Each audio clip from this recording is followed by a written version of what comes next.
Marcelo? Buen día, bienvenido. Muy bien, Jorge, muchas gracias nuevamente por la invitación a conversar con ustedes. Bueno, Marcelo Sánchez, gerente general de la Fundación San Carlos de Maipo, ¿cierto? Estuvimos hablando hace un par de semanas atrás sobre la realidad, la mala realidad, la triste realidad, ¿cierto?, que viven nuestros niños y niñas en nuestro país.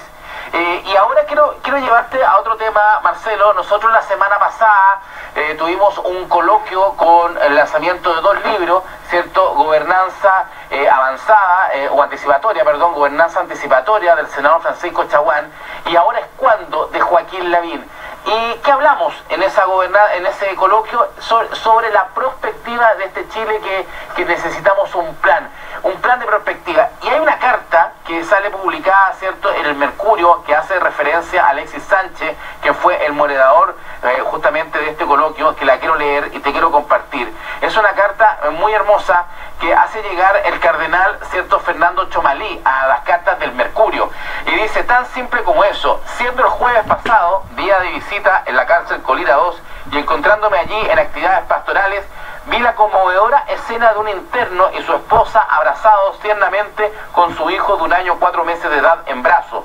Los saludé, los bendije y seguí con el recorrido junto a gendarmes y sacerdotes. En mi opinión, el mejor programa de gobierno de los actuales candidatos a la presidencia será el que proponga medidas efectivas a corto, mediano y largo plazo para que ese niño inocente en el futuro acceda a la educación superior y no a la cárcel como su padre. Tan simple como eso. Es lo que dice justamente en la carta Fernando Chomalí. Como perspectiva país a largo plazo, ¿cómo evitamos que estos niños no vivan lo mismo que se supone por estadística están obligados a vivir, Marcelo, ¿cierto? Hoy día las estadísticas te muestran que papás delincuentes, lo más probable es que hijos sean delincuentes. ¿Cómo rompemos el círculo en las poblaciones? ¿Cómo se rompe el círculo en Chile con nuestros niños y niñas para el futuro en esta perspectiva país que queremos instaurar?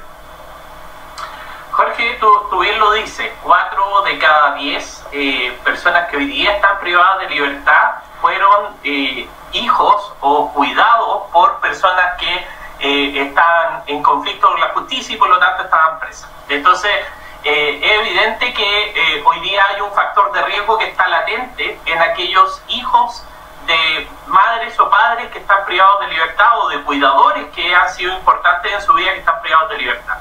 En segundo lugar, si uno mira, por ejemplo, los análisis nacionales de las 55.000 personas que hoy día están privadas de libertad, ellos están relacionados a alrededor de 21.000 niños menores de 18 años.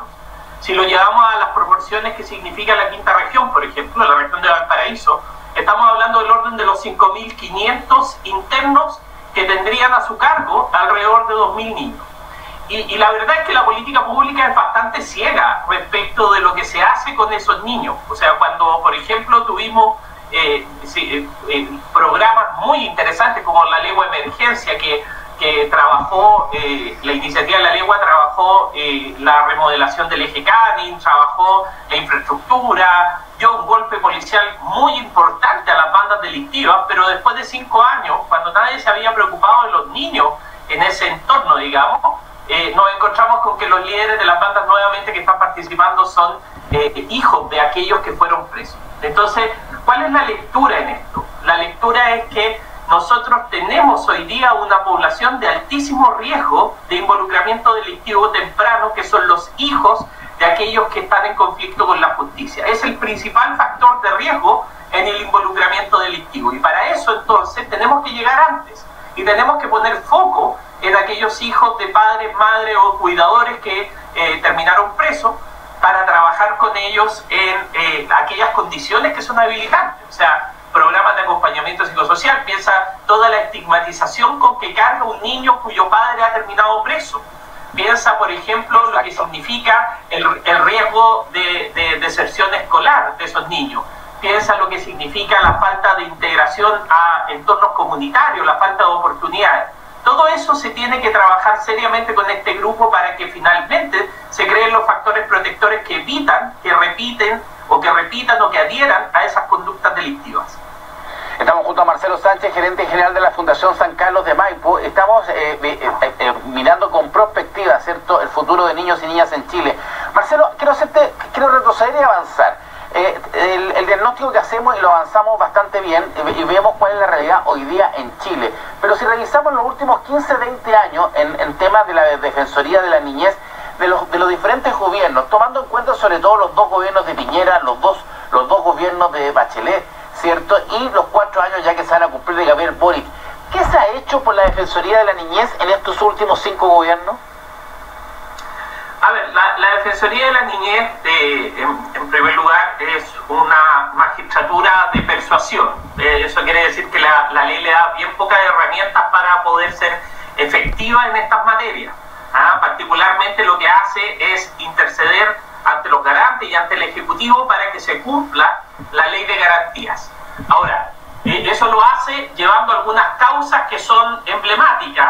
No todas las causas de vulneración de derechos llegan a la Defensoría de la Niñez, sino aquellas causas donde se transgrede de manera muy importante los derechos de los niños y por lo tanto causan conmoción pública, y ahí la Defensoría actúa. También hace acciones de promoción, hace acciones de difusión, pero si bien es cierto, es una herramienta para poder generar un seguimiento de las políticas públicas. En esta materia hay una gran invisibilización y hay poco margen de acción, porque también el Ejecutivo tiene pocos elementos de trabajo con esta población específica de riesgo. Entonces, es poco lo que podemos decir de que ha avanzado la Defensoría, así como también es poco lo que han avanzado los tribunales, así como también es poco lo que ha avanzado el Ejecutivo.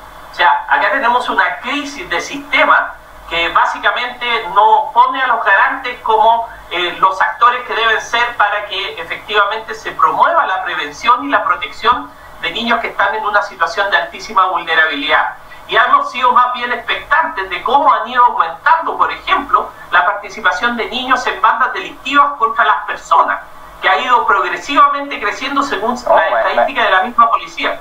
Va en un claro aumento, si eso es lo más preocupante, pues Marcelo, si hoy día uno cuando ve los resultados y ve, si antes era bastante distante la información que teníamos un menor involucrado en un tema delictual, hoy día es una constante, que prácticamente todas las bandas tienen como uno de sus integrantes a un pequeño de 15, 14, 13 años. Justamente por eso ahora también la Comisión de Seguridad de la Cámara, acuérdate que el diputado Andrés Lonton también estaba tramitando y impulsando, ¿cierto?, el aumento de pena. Una vez se dice, ¿será ese el camino o no? Pero mirado el tema para atrás y desprendo de tus palabras que en el fondo poco se ha hecho yo cuando te hablo de la Defensoría, más que de la entidad, hablo de la defensa completa de los derechos de los niños. Y ahora, cuando con tanto candidato presidencial, porque tenemos 8 candidatos ahora, Marcelo, yo la verdad, y a lo mejor se me ha pasado, pero yo a ninguno de los 8 lo he escuchado hablar de los niños y de este tema. Como que ninguno de los 8 tiene un programa claro para ofrecernos en relación justamente a esta problemática, ¿o no? O sea, la verdad es que yo he visto los programas de niñez de la candidata Jara y del candidato Kast. ¿Ya? Y el de la candidata Jara más bien da respuestas de carácter comunitario, pero no enfrenta el tema directamente en materia de niñez, de vulnerabilidad en estos temas. Probablemente debe estar incorporado en algún otro plan de acción, pero en el plan general de sus 36 medidas no está explícito, por ejemplo, el trabajo con los niños inimputables o el trabajo con los niños que son capturados por las redes de las bandas delictivas. En el caso del candidato Piñera, sí hay, o sea, del candidato Kast, sí hay efectivamente una declaración respecto del trabajo con los niños que han sido reclutados por el crimen organizado. De hecho, propone también sanciones contra aquellos que reclutan vía el crimen organizado.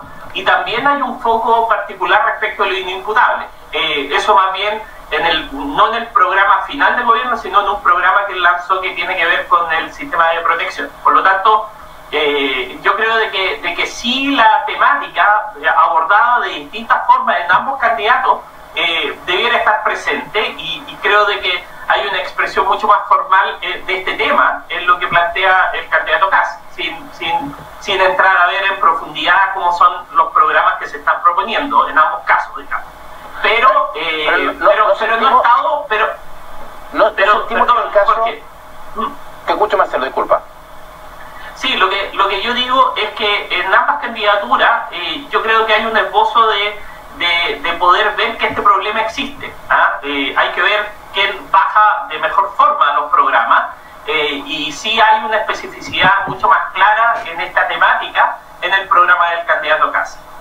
Sí, a mí lo que me preocupa dentro de los diagnósticos, porque el diagnóstico está, y no sé si va en la vía correcta o no, tú conoces mucho más del tema en la profundidad, porque lo que yo veo de Kast es un tema que habla sobre el mayor control de los jóvenes delincuentes, más que evitar que los niños lleguen a ser delincuentes.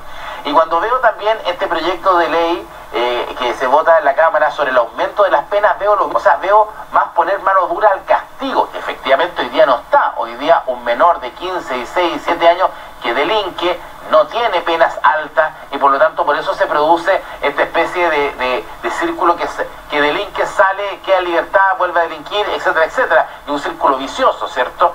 Pero ok, hay que hacer el aumento de pena, pero ninguno, y eso es lo que yo he visto y que nos preocupa, que socialmente nadie se está preocupando de cómo evitamos que este niño llegue a la delincuencia, porque ahí es donde está el primer paso, ¿no? Sí, yo sí discrepo contigo en el análisis, en el sentido de que las dos candidaturas, tanto la de Jara como la de Kast, que han propuesto temas de niñez, plantean desde distintas ópticas algunos de los elementos o factores protectores que están a la base de que los niños no se involucren en trayectorias delictivas. En el caso de la candidata Jara, pone el foco más en el tema barrial, en el tema comunitario. También esboza un sistema de prevención dentro de sus medidas. En el caso del candidato Kast, apunta al principal factor de involucramiento delictivo, que es la disfuncionalidad al interior de la familia, y propone apoyar, pero lo ven desde la prevención, exactamente, y se propone abordar, por ejemplo, que a través de la familia, de fortalecer a la familia, de fortalecer los factores protectores, ataquemos los factores de riesgo que están a la base en el inicio de trayectorias delictivas, como por ejemplo la exclusión educativa, como por ejemplo el consumo de alcohol y otra droga. Por lo tanto, yo creo que por lo menos ambos candidatos, no he tenido la oportunidad de ver el programa en detalle en el caso de la candidata Matei, pero ambos candidatos esbozan la necesidad de prevención social, y de prevención social en distintos ámbitos. Yo creo que si uno considera ambos programas, por ejemplo, considera el ámbito de la familia, el ámbito de la escuela, el ámbito de la comunidad. Y yo creo que eso es importante. Esto, Jorge, es una oportunidad para que todos los candidatos tengan un consenso. Las políticas de niñez tienen que ser consensuadas entre todos. La única forma de hacerle frente a la grave crisis que tiene hoy día la niñez es que todos estemos convencidos de que hay herramientas, tanto en la comunidad, tanto en la familia, tanto en la escuela, como para hacerle frente a este grave problema y a esta grave crisis. Y esto debería ser un espacio, a diferencia de todos los otros temas que tienen grandes diferencias entre un comando y otro, este debería ser un tema de unidad. Un tema de unidad en lo que haga el comando de Matei, un tema de unidad en lo que haga el comando de Jara, un tema de unidad en lo que haga el comando de Kast. Yo creo que los tres pueden, en un esfuerzo de unidad, poder hacerle frente a esto, porque el enemigo es muy grande. Si el narcotráfico, el crimen organizado, la delincuencia común, hoy día está teniendo como víctima predilecta a la niñez.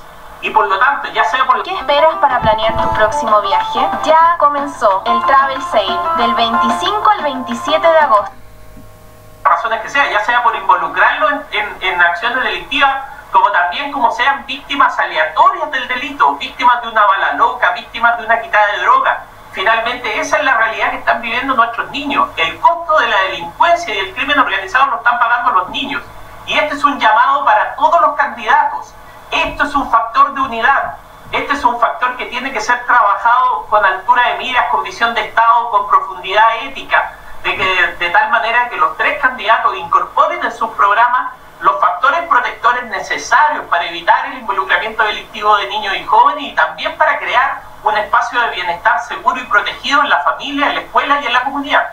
Bueno, lo que tú tocas, Marcelo, es un deseo bastante, y suena bastante de sentido común, y ojalá que así sea, y yo por lo menos en la línea y en la vía. Lo mismo, por ejemplo, fue el aporte, y también fue por unanimidad. En la Cámara de Diputados, la diputada Chiara Marquesi, ¿cierto?, impulsó una resolución que solicita al presidente de la República equiparar el subsidio que reciben las familias de acogida.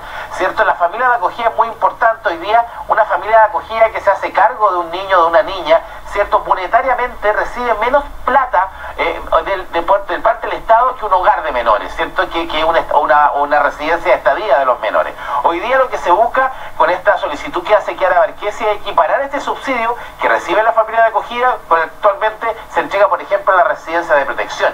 Y sorprendió, y ahí tenemos una luz de esperanza, que esto fue aprobado por total unanimidad en el Congreso. Entonces podemos caminar a una línea, como tú dices, Marcelo, que esto tiene que ser un factor de unidad, ¿cierto? Y que todos los candidatos debiesen tener, entre comillas, un plan común para enfrentar de la misma manera esta problemática, que ya tenemos bastante claro el diagnóstico.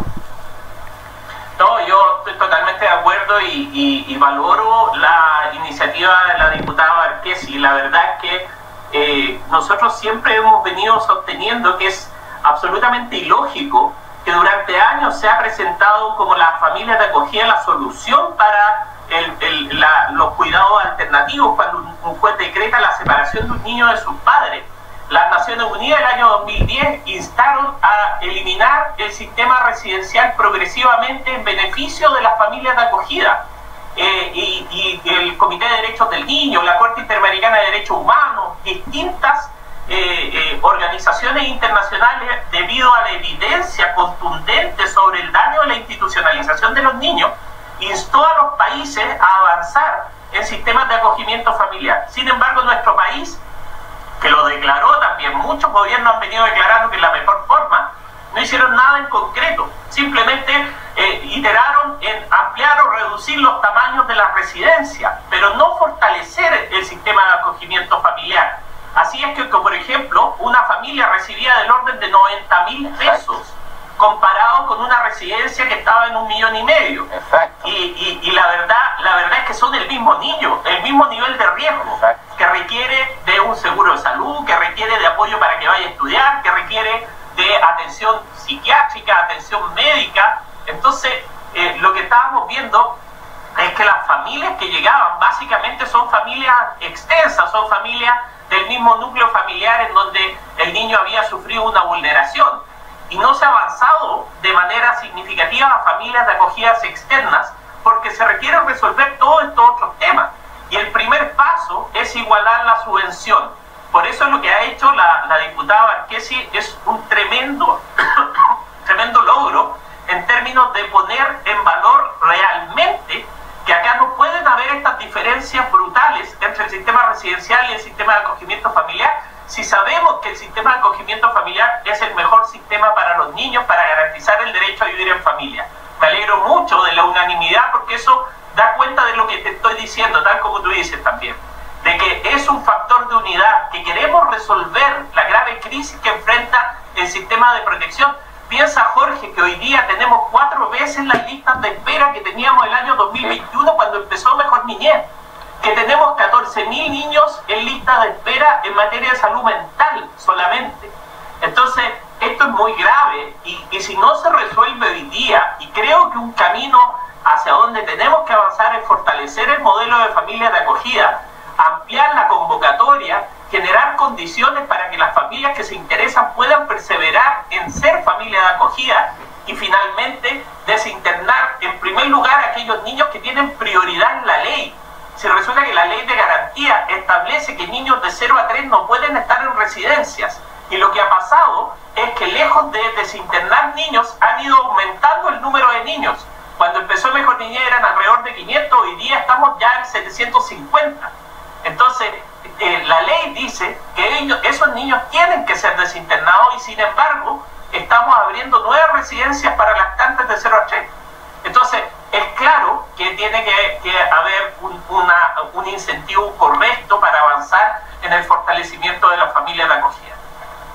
Exactamente, Marcelo. Estamos con Marcelo Sánchez, gerente general de la Fundación San Carlos de Maipo. Muchas gracias, Marcelo, por este contacto, y el diagnóstico está claro y por eso es tan importante lo que tú hacías referencia sobre lo logrado por la presentación que hace Chiara Varquesi, la diputada, ¿cierto? Y que es aprobado por unanimidad. Nos vamos a poner como tarea, humildemente desde esta tribuna comunicacional, de poder aportar y ir en la vía de esta unidad completa de todos los candidatos presidenciales. Vamos a tener oportunidad que tengamos de conversar con ellos ¿cierto?, le vamos a colocar este punto. Yo creo que si todos se unen en esa sola mirada, independiente de quién sea el próximo presidente o presidenta de nuestro país, ¿cierto? Y tenemos esto claro, podemos cambiarle la mirada y podemos cambiar una realidad a nuestros niños y niñas en todo el país. Muchas gracias, Jorge. Yo estoy realmente esperanzado de que así sea. Yo creo que tienen una tremenda oportunidad de regalarle a Chile un futuro. Cuando ellos se ponen de acuerdo para luchar en conjunto por sacar adelante esta grave crisis que tiene la niñez, es un verdadero aporte para todos los chilenos en el futuro, y yo llamo a los candidatos a que así sea. Muchas gracias, Marcelo. Estamos con Marcelo Sánchez. Muchas gracias por este contacto, Marcelo. Vamos a seguir en línea y vamos a seguir trabajando en esta línea, en la mirada, en poner de una vez por todas, y que no sea simplemente una frase para la política, una frase para un eslogan, ¿cierto? Los niños primero. No. Tenemos